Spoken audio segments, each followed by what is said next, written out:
I'm excited to like chat because I feel like I've just watched you on the internet for years and I love your humor and your content and your dogs. So I'm just like excited to have you here. Hopefully I don't let you down. I don't think you will. I don't think you will. I've read about this contest that you did. Yeah. Can you tell me about it? Because I want to hear it from you. This was in 2003. It was called Are You All That? The Search for the Funniest Kid in America. It was a nationwide search. I think it was like 10,000 people total entered this. And I mean, this was like back in the day when you would send in like VHS self-tapes. Yeah. And I saw the competition and my dad was sitting next to me and I'm like, oh, I should do that. And like without 2 seconds to think about it, he ran downstairs, got the camera and was like, let's do it. Yeah. You had to go online and search by your last name and you find a script, and mine was meeting Jay Leno. And I remember I turned to my mom and I was like, who's Jay Leno? And she had an aneurysm and then she was like, okay. And it was funny, actually, when I went to Los Angeles, he was the first person that I met at Bob's Burger.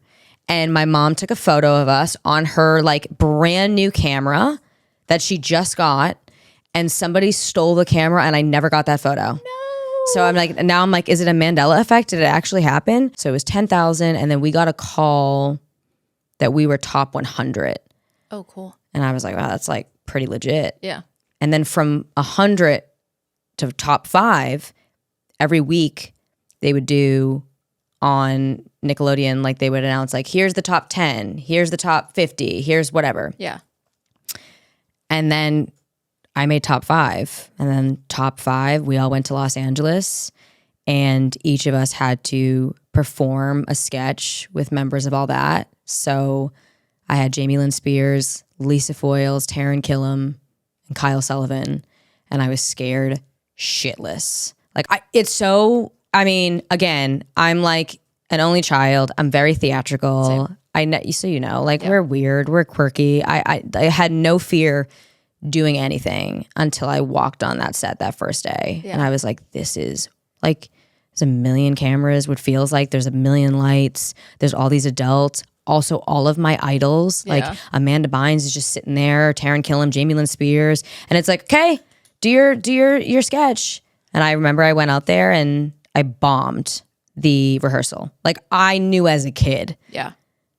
Because my whole life, I knew what it felt like to make people laugh. Yeah. And that was the first time that people didn't laugh. Yeah. And I was like, oh, that feels like shit. Where does like the humor come from? Are both your parents funny? Is that just you came out of the womb cracking jokes or? Yeah, my dad is a traditionally goofy dude. Yeah. Like slapstick, I just said on my podcast how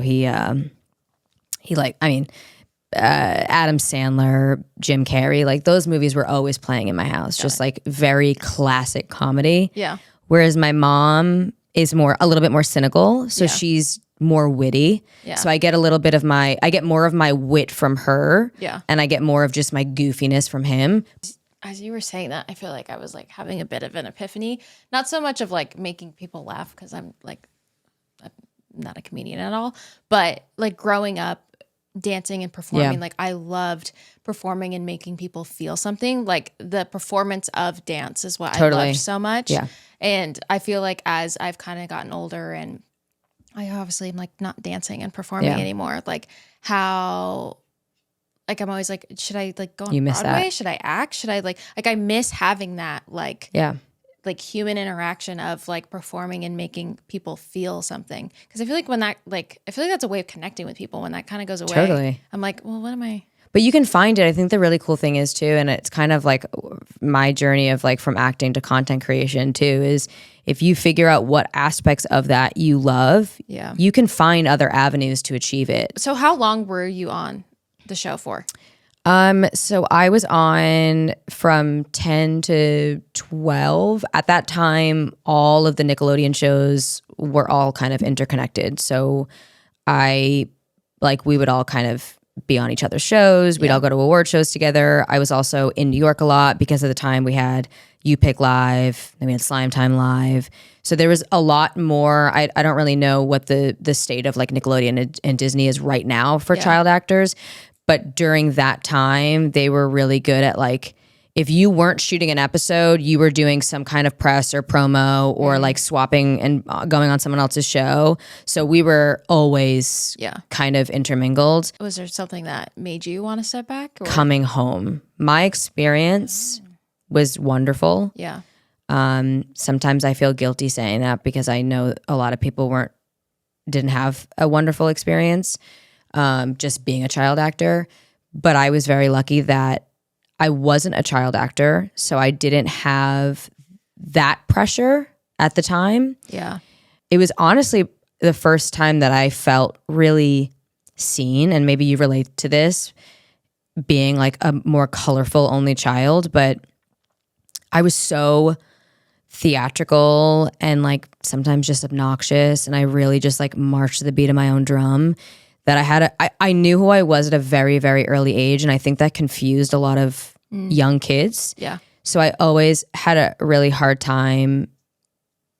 I felt like kind of relating to people and finding friends. Yeah. And being on the show was the first time where I was like, I feel seen. We're all doing the same thing. Honestly, the weirder you are, the better at your job you are. So it was like celebrated to be weird. We all had a common denominator, which was we love to entertain. We love to be funny. Yeah. So like that experience was so great to go through that and then be thrown back to suburbia after being on the biggest television show and just like, okay, now we're just going to plop you back in a public school. It was hell. I mean, it was like really terrible. It just made me very, very resentful. I completely went into a shell. And although I still always knew who I was, I turned it off completely. Were you teased for it, or was it just oh my God. more I mean, like death threats. Yeah. I mean, restraint. Like it was bad. Yeah, it was bad. Oh my gosh. Yeah, I'm very grateful that we didn't have social media. Like I tried to. Oh my gosh. But it was a very different beast at the time. I mean, it was just different. Yeah. If you were on television, you were famous. Yeah. Now everyone's famous. Everyone, like you could be a teacher and then also have like a huge following on the internet. Like everybody is kind of famous. It's especially in LA, like everyone's famous. So back then it was like, if you're on television, you're famous. And there was no social media.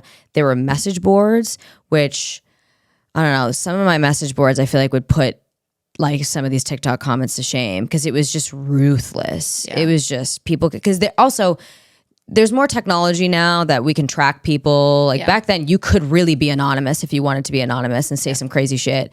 Oh my God. People would leave me voice memos voicemails saying some really effed up shit, what they were going to do to me and my family. It was bad. Would you want your kids to act?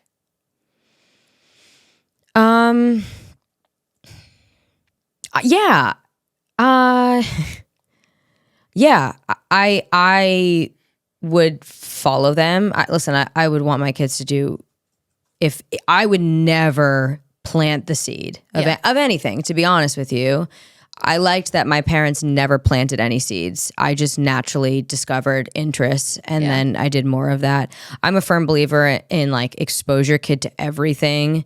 And then whatever you notice the passion, do more of that. Like I remember my mom put me in ballet, or my mom was a big ballerina. She was a big dancer.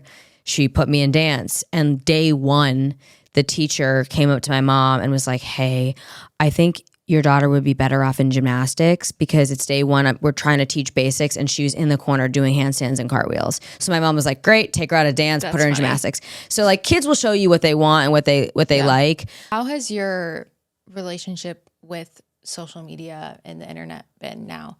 Like being a content creator and putting yourself out there, like how do you set boundaries?